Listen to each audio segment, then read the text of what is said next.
Ablaze there on the ground as this very strange wave of mud and debris with boats included and cars and all sorts of things. It's when you see something like this, Ivan, unfold before your very eyes that you get an idea of why there's nowhere to run when you have something like that coming so fast toward you. And of course, you know, it appears to be fairly slow when you're looking aerially, but if you're on the ground and that is moving at such a fast speed, you can see the boat there. Just unbelievable pictures. There's a building or a couple of buildings that are on fire and are moving with the tsunami. That is just something you just never seen before, and there's a pretty big vessel there getting pushed to shore. The one good thing that I'm seeing here, there are homes now in the way, but generally, if you've noticed, Rosemary, this has been through farmland here. There's that fire that I've been talking about, a moving blaze along the tsunami. Just unbelievable stuff here. Take a look at the pictures there, Rosemary. Again, you're watching it there coming in. That is unbelievable. Look at that.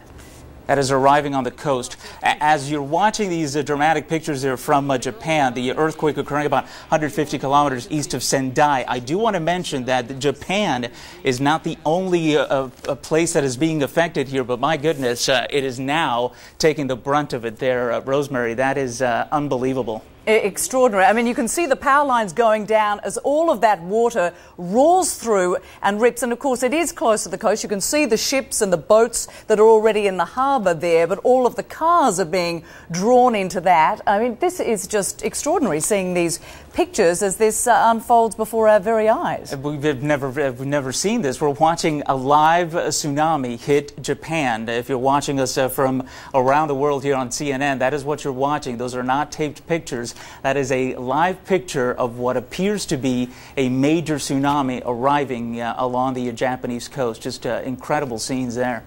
And of course, Ivan, let's talk about those waves, because you were saying like 500 miles for our US audience, 800 kilometers per hour for our global audience. I mean, just extraordinary strength involved in that. And you say it comes, presumably that first one is the strongest, and then the ones that follow are weaker. Is that correct or not? Not necessarily. If you remember in the Banda Aceh tsunami, the initial one was bad enough, but then we had essentially wave 3 and wave 4, which were actually higher and worse. So the damage is ongoing right now, but may continue over the next several hours because we talk about these waves that come in, each successively producing damage here. So we'll have to watch that closely. And again, not just Japan, but we have a regional across the Pacific now, a tsunami watch in effect. And as you watch these dramatic pictures, that is telling me that since a tsunami was generated and it has now hit Japan, we are talking about other countries that are going to be in the path of it. And of course, Japan didn't have much time to warn their folks there along the seashore because they are 150 kilometers to the west of the epicenter, and this thing is moving at 800 kilometers per hour. Do the math. It has certainly arrived with quite a fury there along the coast of Japan.